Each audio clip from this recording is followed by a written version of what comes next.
আসসালামু আলাইকুম, স্বাগত জানাচ্ছি আরটিভি সকালের সংবাদে। আপনাদের সঙ্গে আছি আমি ফারজানা তানি। সৌদি আরবে একটি সোফা তৈরির কারখানায় ভয়াবহ অগ্নিকাণ্ডের ঘটনা ঘটেছে। এতে নিহত হয়েছেন অন্তত ১৬ বাংলাদেশি। নিহতদের সবার বাড়ি নওগাঁ, নাটোর এবং রাজশাহীতে। সৌদি আরবের রিয়াদের শিফা থানাধীন মুসা সানাইয়া শিল্প এলাকায় মর্মান্তিক এই ঘটনা ঘটে। রোববার প্রবাসী কল্যাণ ও বৈদেশিক কর্মসংস্থান মন্ত্রণালয়ের ভেরিফাইড ফেসবুক পেজে এই অগ্নিকাণ্ডের তথ্য জানানো হয়েছে। অগ্নিকাণ্ডে বাংলাদেশি শ্রমিকদের মর্মান্তিক মৃত্যুতে গভীর শোক ও দুঃখ প্রকাশ করেছেন প্রবাসী কল্যাণ ও বৈদেশিক কর্মসংস্থান মন্ত্রী আরিফুল হক চৌধুরী। মন্ত্রী জানিয়েছেন, সৌদি আরবে অবস্থিত বাংলাদেশ দূতাবাসের মাধ্যমে দুর্ঘটনাস্থল ও স্থানীয় কর্তৃপক্ষের সঙ্গে সার্বক্ষণিক যোগাযোগ রাখা হচ্ছে।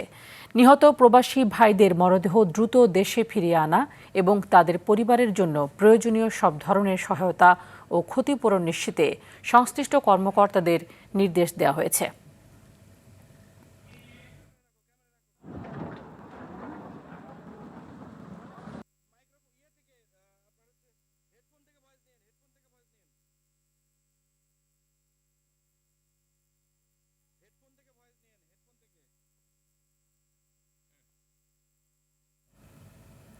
এ বিষয়ে বিস্তারিত জানাতে সৌদি আরব থেকে সরাসরি যুক্ত হচ্ছেন সহকর্মী হানিস সরকার উজ্জ্বল। হানিস, সোফা কারখানায় যে অগ্নিকাণ্ড ঘটেছে সেই অগ্নিকাণ্ডের সর্বশেষ কি কি তথ্য রয়েছে আপনার কাছে, এবং বাংলাদেশ দূতাবাস এ ব্যাপারে কি কি পদক্ষেপ নিয়েছে? জানেন, গতকাল রিয়াদের সুফা সানায়াতে একটি সুফা কারখানাতে অগ্নিকাণ্ডের ঘটনা ঘটে। সেখানে কিন্তু 17 জন বাংলাদেশি ছিল। একজন বাংলাদেশি সেলুনে যাওয়াতে সে বেঁচে যায় এবং 16 জন বাংলাদেশি নিহত হন। আসলে আপনি যেটি বলেছেন, প্রবাসী কল্যাণ মন্ত্রণালয়ের পক্ষ থেকে যে নির্দেশনা দিয়েছে সেই নির্দেশনা মোতাবেক বাংলাদেশ দূতাবাসের পক্ষ থেকে ওরা সার্বক্ষণিক খবর নিচ্ছে এবং তাৎক্ষণিক তারা একটি টিম ওইখানে গিয়ে তাদের খবর নিয়ে তাদের যে বাংলাদেশিরা কতজন কি ভালো মন্দ শনাক্ত করছেন এবং যেখানে অগ্নিকাণ্ডটি ঘটেছে সেখান থেকে তাদের যে মরদেহ তাদেরকে দেশে পাঠানো প্লাস তাদের ক্ষতিপূরণ সহ সব ধরনের ব্যবস্থা করার জন্য দূতাবাসের পক্ষ থেকে সার্বক্ষণিক কাজ করে যাচ্ছে। আমি যদি আপনাকে জানাতে চাই, গতকালকে দুপুর 2টা বাজে যে দুর্ঘটনা ঘটে এবং 3টার থেকে সন্ধ্যার পরে কিন্তু তাদের যে ফায়ার সার্ভিস টিম এসে অগ্নি নিয়ন্ত্রণে নিয়ে আসে। আপনারা জানেন, সুপার কারখানার মধ্যে তুলা, রুই, প্লাস্টিক পণ্য থাকাতে কিন্তু সেটি অতি দ্রুতভাবে ছড়িয়ে যায় পুরা এলাকাতে। এখন পর্যন্ত ওই এলাকাতে পুলিশ ব্র্যাকেট দিয়ে রেখেছেন এবং কাউকে ওইখানে যেতে দিচ্ছেন না। আমরা দূতাবাসের মাধ্যমে যা জানতে পেরেছি, তারা তাদের অব্যাহত রাখছে তাদের সার্বক্ষণিক যোগাযোগ এবং আমাদের কারা কারা কোন ডিস্ট্রিক্টে কোন এলাকার সব শনাক্ত করে তাদেরকে লাশ দেশে পাঠানো এবং তাদের ক্ষতিপূরণের ব্যবস্থার জন্য তারা কঠোরভাবে কাজ করে যাচ্ছে বলে আমরা জানতে পারছি। হ্যাঁ তানি, এই ছিল সৌদি আরব থেকে সর্বশেষ তথ্য। ধন্যবাদ আপনাকে। সৌদি আরবের রিয়াদে একটি সোফা তৈরির কারখানায় সংঘটিত মর্মান্তিক অগ্নিকাণ্ডে ১৬ জন বাংলাদেশি নাগরিকের প্রাণহানিতে পররাষ্ট্রমন্ত্রী এবং পররাষ্ট্র প্রতিমন্ত্রী গভীর শোক ও আন্তরিক সমবেদনা প্রকাশ করেছেন। সোমবার এক বার্তায় তাঁরা নিহত বাংলাদেশি নাগরিকদের শোক সন্তপ্ত পরিবারের সদস্যদের প্রতি গভীর সহমর্মিতা জ্ঞাপন করেছেন। তাঁদের এই অপূরণীয় ক্ষতি ও শোকের সময়ে পাশে থাকার কথাও জানান এই বার্তায়। নিহতদের পরিচয় শনাক্তকরণ এবং মরদেহের আনুষ্ঠানিকতা সম্পন্ন করতে বাংলাদেশ দূতাবাস সংশ্লিষ্ট সৌদি কর্তৃপক্ষের সঙ্গে নিবিড়ভাবে সমন্বয় করে কাজ করছে। পররাষ্ট্র মন্ত্রণালয় সার্বক্ষণিকভাবে উদ্ভূত পরিস্থিতি পর্যবেক্ষণ এবং তদনুসারে সহায়তা দিচ্ছে বলেও জানানো হয়।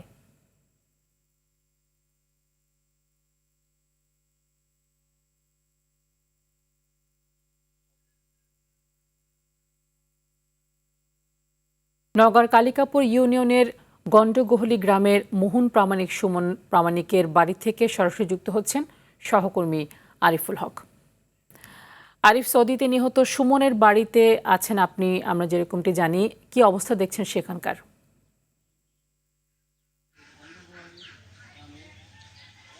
তানি, আপনি বলছিলেন যে গতকাল বাংলাদেশ সময় বিকেল 3টা 30 মিনিটে সৌদি আরবের রিয়াদে সোফা কারখানায় আগুনের অগ্নিকাণ্ডের ঘটনায় নওগাঁয় কিন্তু 12 জন নিহত হয়েছে এখন পর্যন্ত আমরা যে তথ্য পেয়েছি। এবং আরেকটি বিষয় জানিয়ে রাখি, জেলা প্রশাসনের পক্ষ থেকে কিন্তু এখন পর্যন্ত 10 জন এখন দাঁড়িয়েছি আপনারা কি মোহন আমার কথা প্রামাণিক শুনতে এবং সমুদ্র পাচ্ছেন? প্রামাণিকের বাড়িতে। আসলে এই বাড়িতে এখন চলছে শোকের মাতম এবং মোহন প্রামাণিকের বাবা এবং মা মুহূর্তের মধ্যে মূর্ছা যাচ্ছেন তাদের ছেলের শোকে। একসঙ্গে ছেলে হারানোর যে শোক সেটি আসলে তারা হয়তোবা সইতে পারবেন কিনা এই স্থানীয় যারা রয়েছেন তারা আশঙ্কা করছেন। এছাড়াও আপনাকে জানিয়ে রাখি এই গ্রামে কিন্তু আরো 2 জন নিহত রয়েছে। টোটাল এই গন্ডগোলে গ্রামেই কিন্তু 4 জনের মৃতদেহ উদ্ধার করা হয়েছে। এর ফলে কিন্তু এই গন্ডগোলে গ্রামের যে একটি শোক সেটি কিন্তু পুরো গ্রামেই নেমে এসেছে। স্থানীয়রা জানিয়েছেন যারা সৌদি আরবে কাজ করতেন বা রেমিটেন্স যোদ্ধা ছিলেন তারা কিন্তু এই পরিবারের আয়ের উৎস হিসেবে কিন্তু কাজ করতেন। এখন তাদের মৃত্যুর ঘটনায় কিন্তু পরিবারের উপর একটি বড় ধরনের চাপ সৃষ্টি হবে বলে তারা আশঙ্কা করছেন। তো তানি এই ছিল নওগাঁর কালিকাপুর থেকে আমার কাছে সর্বশেষ।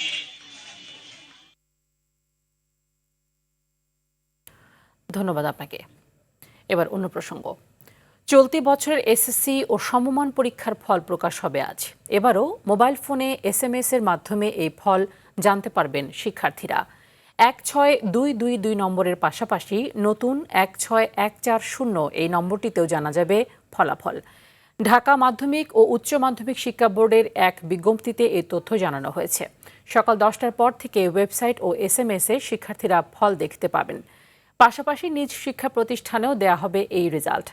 এবছর এসএসসি ও সমমান পরীক্ষায় 18,57,344 শিক্ষার্থীর মধ্যে সাধারণ 9টি শিক্ষা বোর্ডে 14,18,398 জন, মাদ্রাসা বোর্ডে দাখিলে 3,04,286 জন ও কারিগরি বোর্ডের অধীনে 1,34,660 জন পরীক্ষায় অংশ নেন।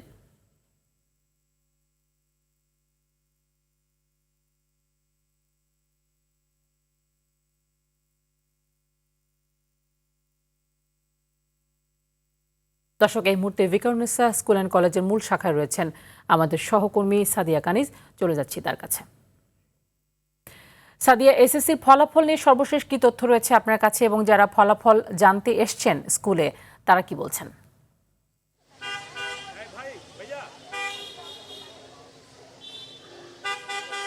তানি, আজ যেহেতু পরীক্ষার ফল প্রকাশ হতে যাচ্ছে সকাল 10টার পরে, সেই রেজাল্টগুলো SMS এর মাধ্যমে শিক্ষা বোর্ডের ওয়েবসাইটগুলোতে এবং শিক্ষা প্রতিষ্ঠান থেকে কিন্তু সংগ্রহ করতে পারবেন শিক্ষার্থীরা।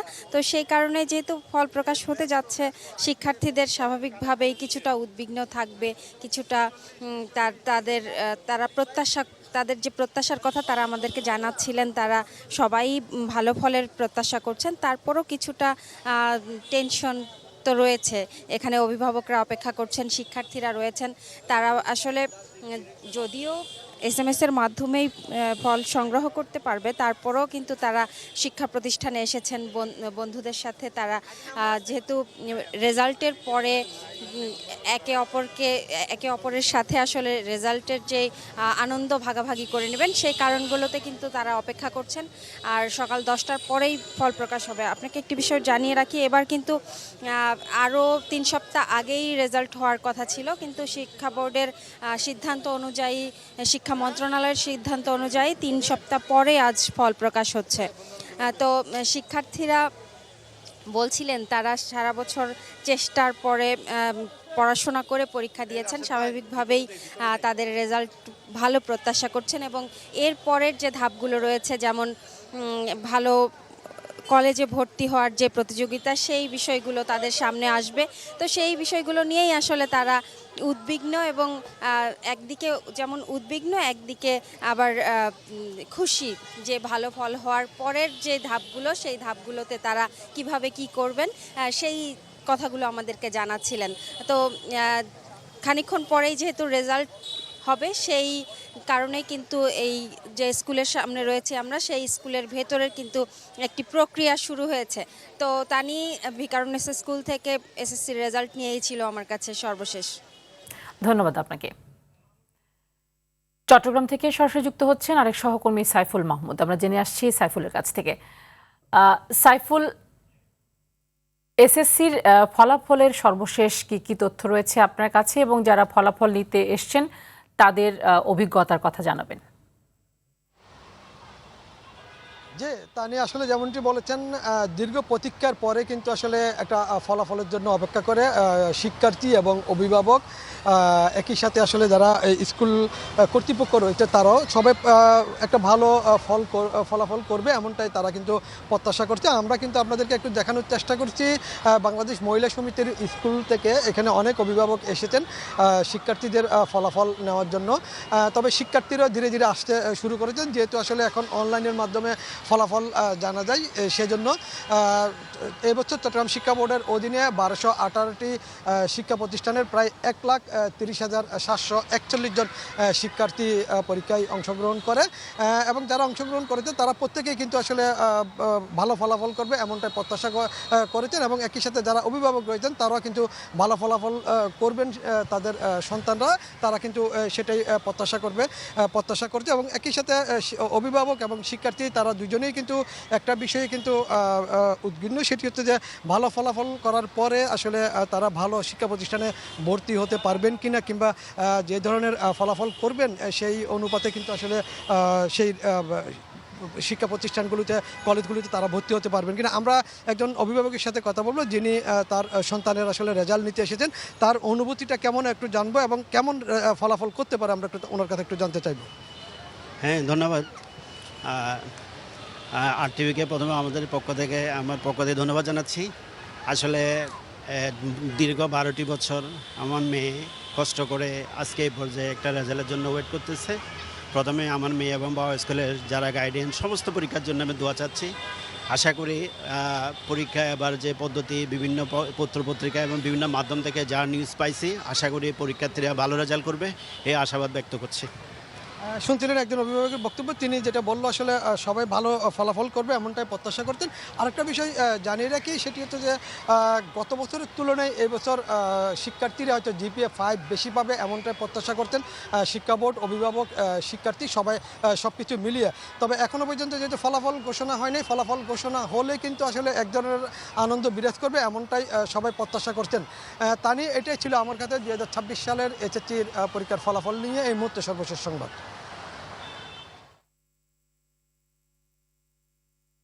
জি, নিশ্চয়ই সকল এসএসসির ফল প্রত্যাশীদের জন্য শুভকামনা থাকলো, তার সঙ্গে ধন্যবাদ আপনাকে। সশস্ত্র সংগঠন কুকি চিন ন্যাশনাল ফ্রন্টের অস্থিরতা কাটিয়ে বান্দরবানে পাহাড়ের দুর্গম এলাকাগুলোর পরিস্থিতি এখন অনেকটাই স্বাভাবিক। শান্তি ও সম্প্রীতি ফেরাতে বাংলাদেশ সেনাবাহিনীর পক্ষ থেকে অব্যাহত রয়েছে মানবিক সহায়তা ও পুনর্বাসন কার্যক্রম। ফলে ভারতে আশ্রয় নেওয়া অনেকেই ফিরে আসছেন নিজেদের ভিটে মাটিতে। বান্দরবান থেকে মোহাম্মদ শাফায়েত হোসেনের তথ্য ও চিত্রে আরও জানাচ্ছেন লিওন আজাদ।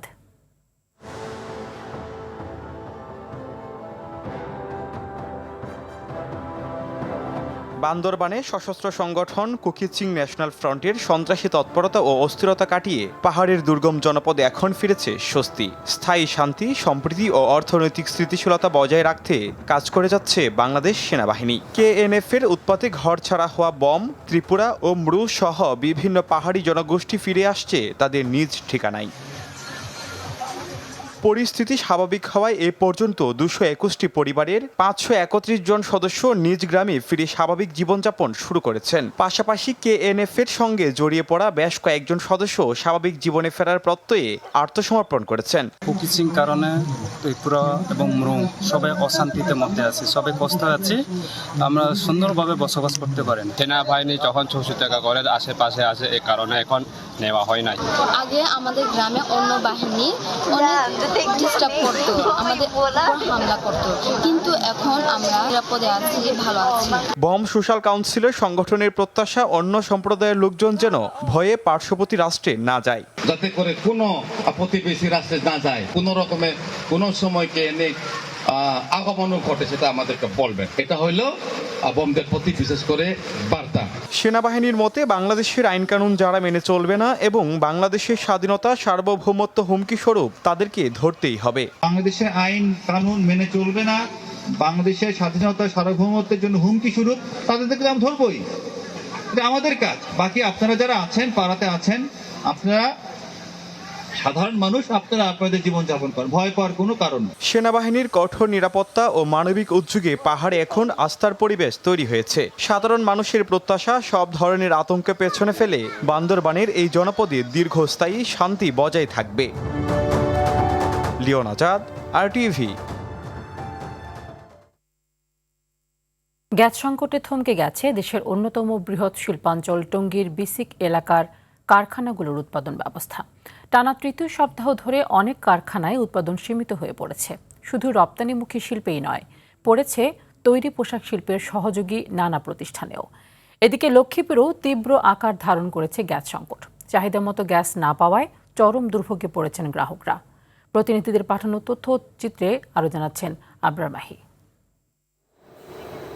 গাজীপুরের টঙ্গীর বিসিক ও শিলমুন এলাকার ওয়াশিং ও ডাইং কারখানাগুলোতে টানা 15 দিন যাবৎ গ্যাসের সংকট থাকায় উৎপাদন কার্যক্রম প্রায় বন্ধ হতে বসেছে। উৎপাদন বন্ধ থাকায় প্রতিদিনই লোকসান গুনতে হচ্ছে প্রতিষ্ঠানগুলোকে। সংকট নিরসনে তিতাস গ্যাস কর্তৃপক্ষকে চিঠি দেওয়া হলেও কার্যকর কোনো সমাধান মেলেনি বলে দাবি প্রতিষ্ঠান সংশ্লিষ্টদের। তীব্র গ্যাস সংকটের কারণে আমাদের উৎপাদন ব্যাহত হচ্ছে এবং আমরা সময় মতো মাল ডেলিভারি না দেওয়ার কারণে আমাদের কাছ থেকে বায়াররা বিমুখ হয়ে যাচ্ছে। গ্যাসের প্রবলেমের জন্য আমাদের প্রোডাকশন ডাউন হইতেছে, অনেক সময় ছুটিও দিতে আছে গ্যাসের কারণে। দ্রুতই এ সমস্যার সমাধান হবে বলছে তিতাস গ্যাস কর্তৃপক্ষ।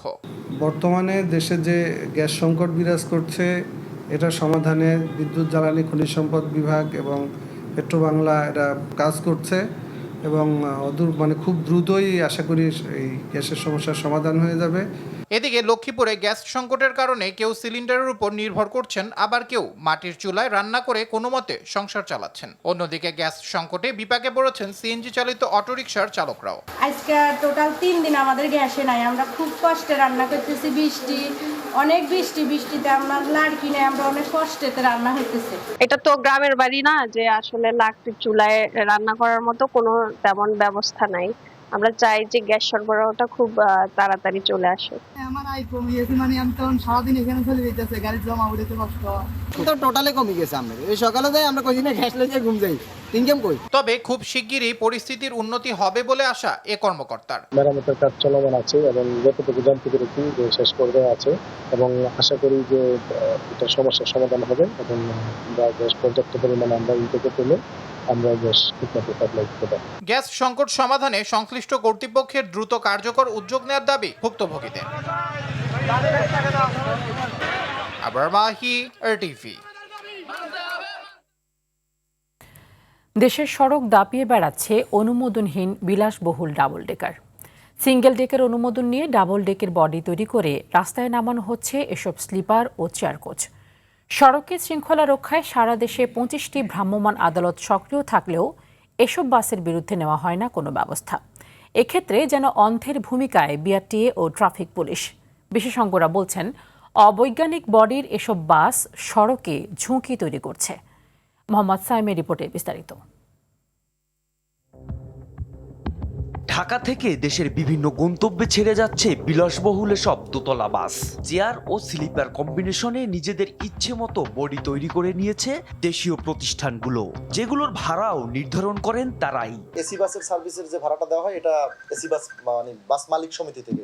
আসলে আমরা রেজিস্ট্রেশনে আমরা চেসিসের উপরে কাগজটা পেয়ে থাকি। আমাদের ধরেন ইফাদে আমাদের কাগজগুলো কমপ্লিট করে দেয়, তারপর আমরা বডিটা আমরা অ্যাজল করি। বাংলাদেশের রোড ট্রান্সপোর্ট কর্তৃপক্ষ বা বিআরটিএ অনুমোদন ছাড়াই কিভাবে চলছে এসব বাস?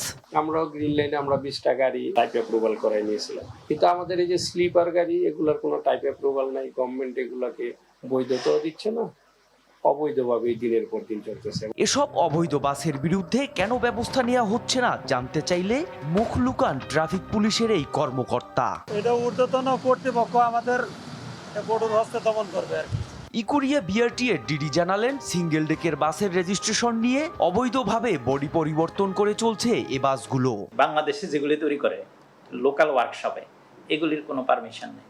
হ্যাঁ, বাস হিসাবে বডি তৈরি করে আমাদের কাছে নিয়ে আসার পরে ওইটা বাস রেজিস্ট্রেশন নেওয়ার পরে ওইটা আপনার আবার বডিটা খুলে আবার নতুন করে বডি তৈরি করে। সড়ক পরিবহন মালিক সমিতির দাবি, ম্যানেজ সিস্টেমে চলছে প্রায় 800 ডাবল ডেকার বাস। এতগুলি গাড়ি কি বিআরটির চোখে ফাঁকি দিয়ে রেজিস্ট্রেশন করে আনলো সব সিঙ্গেল ডেকার ডাবল ডেকার হিসাবে? আমার রাস্তা চলতে পারে? অবিশ্বাস্য কথা। পুলিশ চলতে দেয় বা বিআরটি এটাকে চেক করে না, সেটা হলো তাদের দায়িত্বের বিষয়। উভয়টাকেই ফাঁকি দিয়ে যারা চলে ম্যানেজ করে, সোজা কথায়, সেই ক্ষেত্রে তো এইভাবে চলছে কিছুদিন। তবে দেশে তৈরি অবৈজ্ঞানিক কাঠামোর এসব বাস সড়কে ঝুঁকি বাড়াচ্ছে বলে মত এই পরিবহন বিশেষজ্ঞের। এখানে যারা আসলে নিয়ন্ত্রণ করবেন তারা ম্যানেজ হয়ে যাচ্ছেন, এবং যারা আসলে এনফোর্স করবেন তাদের মধ্যেও কিছু আমি মনে করি দুষ্ট লোকজন আছে যারা কিন্তু ম্যানেজ হয়ে যাচ্ছেন। তো এই ম্যানেজের সংস্কৃতি থেকে আসলে বের হতে হবে। একসময় আমরা দেখতাম যে সিঙ্গেল ডেক চেসিসে 36 সিটকে আমরা 40 সিট বানিয়ে ফেলতেন। ওই জায়গায় আমরা কিন্তু শক্ত হতে পারিনি, এ কারণে কিন্তু অনেকে সাহস পেয়ে গেছে এখন ডবল ডেকার করে ফেলা। এ বিষয়ে কথা বলতে একাধিকবার গিয়েও সাক্ষাতের অনুমতি মেলেনি বিআরটি এর চেয়ারম্যান ও প্রধান প্রকৌশলীর। সারা দেশ দাপিয়ে বেড়াচ্ছে কয়েক হাজার অবৈধ ডাবল ডেকার বাস। বিশেষজ্ঞরা বলছেন সংশ্লিষ্ট দপ্তরগুলো ম্যানেজ হয়ে যাওয়ায় সড়কে এই নৈরাজ্য। মোহাম্মদ সায়েম, RTV, ঢাকা। রাজধানীর মগবাজারের ওয়্যারলেস গেটে কন্টেইনারবাহী ট্রলারের ধাক্কায় 2 জন নিহত হয়েছেন। আহত হয়েছেন আরও কয়েকজন। রবিবার রাত 11টার পর এই দুর্ঘটনা ঘটে বলে জানান প্রত্যক্ষদর্শীরা। ফ্লাইওভার থেকে দ্রুত গতিতে আসা একটি লরি, একটি প্রাইভেট কার, সিএনজি এবং 2টি মোটর বাইককে ধাক্কা দিলে এই ঘটনা ঘটে। প্রত্যক্ষদর্শীরা জানিয়েছেন গুরুতর অবস্থায় সবাইকে হাসপাতালে নেওয়া হয়েছে। ঢাকা মেডিকেল থেকে জানা যায় এই ঘটনায় জামান ও রিয়াদ নামের 2 জন মারা গেছেন। তারা দুজনই নড়াইল সদর উপজেলার মধুরগাতি গ্রামের বাসিন্দা। ঘটনাস্থল থেকে তৎক্ষণাৎ পালিয়ে গেছেন লরি ড্রাইভার। আপনার একটা প্রাইভেট কার মাইরা দিছে প্রথমে, তারপর একটা অটো রিক্সা, তারপরে সিএনজি মাইরা বাইকের উপর দিয়ে গেছে, 2-3টা বাইকের উপর দিয়ে গিয়া ওই জায়গা যায় ডাইরেক্ট গেছে। পিছন থেকে লরি আইসা ওই একবারে মানে দুমড়ে মুচড়ে চলে আসছে। তারপরে তো আমার বাইকের অবস্থা তো দেখতেই আছে। সকালের সংবাদ এই পর্যন্তই। মধ্যাহ্নের সংবাদ দুপুর 12টায় দেখার আমন্ত্রণ রইল। ধন্যবাদ সবাইকে।